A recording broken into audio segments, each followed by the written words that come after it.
On les appelle les soldats du feu. Eux, ce sont les sapeurs-pompiers militaires, ou si vous le voulez, les sauveurs d'hommes, mieux les sculpteurs de flammes. Ici, nous sommes au groupement de sapeurs-pompiers militaires de l'Indénié. Le GSPM a pour mission d'assurer la protection des personnes et des biens sur tout l'étendue du territoire national. Nous intervenons le plus souvent pour feu et nous faisons aussi des secours à victimes, des assistances à personnes et des interventions diverses. On doit opérer un sauvetage par tous les moyens et réussir le sauvetage, sauver au péril. Ici, nous sommes au groupement de sapeurs-pompiers militaires de l'Indénié. Comme tous les jours, on assiste à un rassemblement. Les pompiers fonctionnent par tranche de 24 heures. Donc la section qui monte le matin à 8 heures descend le lendemain matin à 8 heures. Donc il y a une garde qui descendait et une qui montait. Chaque matin, après cette étape, l'équipe qui prend la relève reçoit des kits sanitaires. Notre travail ici a deux volets. Il y a la médecine que vous voyez faire au quotidien dans différentes formations sanitaires, à savoir recevoir des personnes qui viennent parce qu'elles sont malades et à qui on prodigue des soins. Mais à côté de cela, nous avons la médecine préhospitalière qui est la mission essentielle des pompiers, à savoir aller sur les routes, aller dans les entreprises, secourir des personnes qui sont en détresse. Nous avons ici à l'Indénié un centre médical qui a une capacité d'hospitalisation de 25 lits.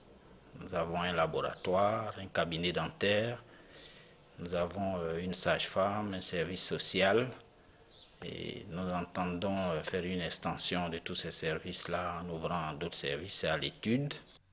À côté du centre médical, on a une salle de gymnastique, une piscine, pour ne citer que ceux-là. Nous avons une piscine qui fait 25 mètres de long et 15 mètres de large, qui comporte 6 couloirs. Elle nous permet de former d'abord nos éléments pompiers. Et après, les civils ont droit à cette piscine aussi. Elle vient pour les rééducations, pour apprendre à nager, les enfants, enfin tout âge. Les sapeurs-pompiers militaires sont régulièrement soumis à des exercices pour être plus performants lors des interventions. Cette manœuvre que vous venez de voir, c'est une manœuvre de sauvetage qui consiste à faire un sauvetage par l'extérieur des immeubles. Lorsqu'il y a une intervention, il y a le feu dans un immeuble, l'escalier est impraticable, l'ascenseur est impraticable, alors il faut faire le sauvetage par tous les moyens. Et les moyens que nous avons, prenons par exemple des échelles, prenons les balcons jusqu'au niveau intéressé où il y a les victimes. S'il y a une victime qui ne peut pas sortir d'elle-même, avec un brancard, on installe la victime, on la conditionne, la rassure et par le balcon avec des sauveteurs, ils assistent la victime avec des cordes de descente en rappel jusqu'à terre. Et en ce moment-là, on évacue la victime dans un centre hospitalier intéressé. La manœuvre que vous venez de voir est une manœuvre d'aisance qui nous permet de franchir un passage étroit. Pendant que nous sommes sous l'eau, on peut être confronté à un passage étroit. Alors, nous sommes obligés de nous déséquiper et nous rééquiper après le franchissement de ce passage-là. Parce qu'avec la bouteille, tout ça au dos, vraiment, c'est très difficile de le faire. Alors, donc, ces exercices se fait généralement en piscine pour permettre à nos stagiaires de s'accoutumer. Et en milieu naturel, ils pourront le faire aisément. Bonjour monsieur, je l'ai compris. Alors ? Voici le centre de coordination des opérations de transmission. C'est ici que transitent toutes les demandes de secours.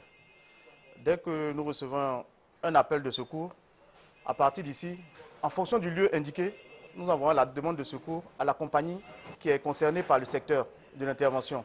Et dès que la demande de secours est lancée au niveau de la compagnie, les engins sont engagés directement sur le lieu d'intervention. Malheureusement, nous sommes aussi victimes de fausses alertes. Il y a des interventions qui n'existent pas, avec des mauvais plaisants qui appellent pour plaisanter. Donc c'est le lieu d'interpeller un peu la population, d'éviter ce genre de plaisanterie. Parce que pendant qu'un engin se déplace vers un lieu qui n'existe pas, où l'intervention n'existe pas, il y a d'autres personnes qui ont besoin des sapeurs-pompiers. Donc il serait bon d'appeler lorsqu'on a besoin vraiment de nos secours. La première compagnie qui est à l'Indénié s'occupe de tout ce qui est commune au sud du pont. Donc nous avons Adjamé, Atekoubé, Cocody et Bingerville. Mais nous allons jusqu'à Bangourou. La deuxième compagnie prend la zone 4, Trècheville, Port-Boué, mais elle arrive jusqu'à Boisseau et même Noé. Et celle de Yopougon prend toute la ronde commune de Yopougon et prend les deux axes, soit sur l'axe San Pedro ou bien va jusqu'à Nzianois à 140 km d'Abidjan. Vous voyez donc que les positions de ces centres de secours par rapport aux nombreux sinistres aujourd'hui feront que, à un moment donné, la population ne comprendra pas pourquoi nous n'arriverons pas dans les temps raisonnables.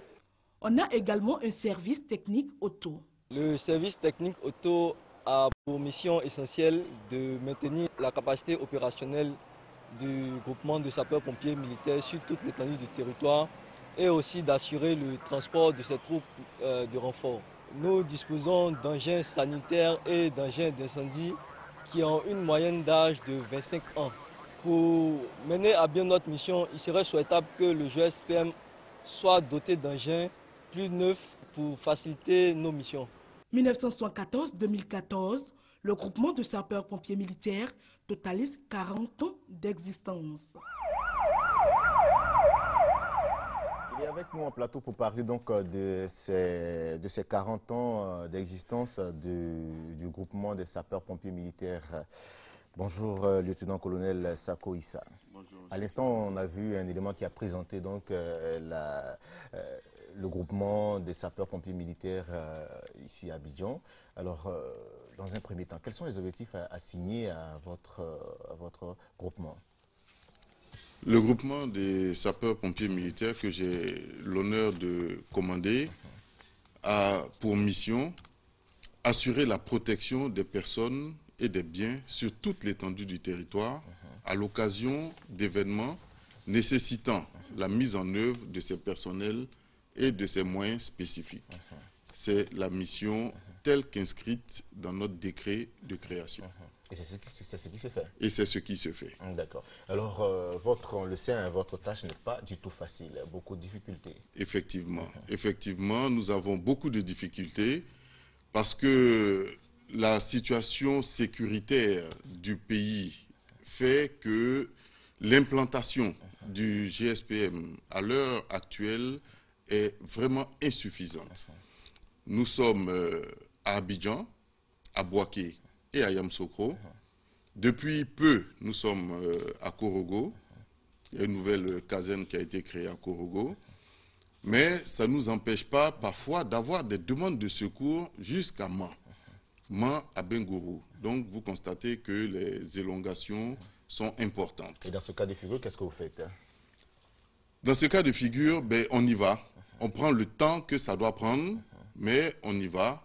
Très souvent, on essaie de trouver des moyens pour que des acteurs sur place puissent contenir le sinistre, si c'est un accident ou un incendie, jusqu'à ce que nos moyens arrivent sur le site. Mais nous sommes carrément obligés d'y aller. Ça fait partie de notre mission. Alors, d'aucuns trouvent insuffisant votre apport sur le terrain. Oui, c'est vrai parce que, vous savez, dans l'urgence et dans la détresse, les populations sont en droit d'attendre beaucoup de nous. Effectivement. Nous leur concédons cela. Mais il y a beaucoup de choses aussi à comprendre. Il y a des facteurs qui sont indépendants de notre volonté. À savoir l'encombrement des rues. L'encombrement des rues, parfois même les routes barrées. Vous êtes sans ignorer que dans certains quartiers, des portails sont érigés. Nous ne pouvons pas accéder à certains sinistres.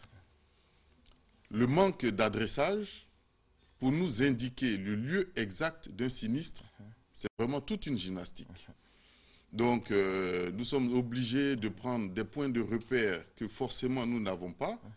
Donc, ça fait qu'on est obligé de recourir, de chercher le sinistre.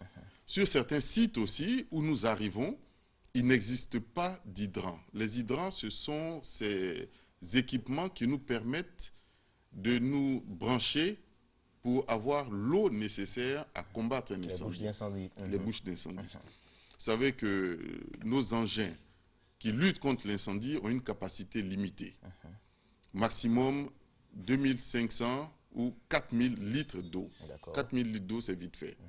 Donc, les hydrants sont installés dans les quartiers, mais malheureusement, dans certains quartiers, soit ils sont inexistants, soit ils ont été vandalisés. Voilà. Donc, tous ces facteurs, l'un mis dans l'autre, font que nous, forcément, la population peut, à certains moments, se trouver mécontente de nos activités. Est-ce qu'il ne va pas falloir trouver un hélicoptère pour le groupement? Un hélicoptère, c'est... Comme on le fait en Europe aussi, sur les pays développés, pourquoi pas? Oui, ce serait bien. Ce serait bien.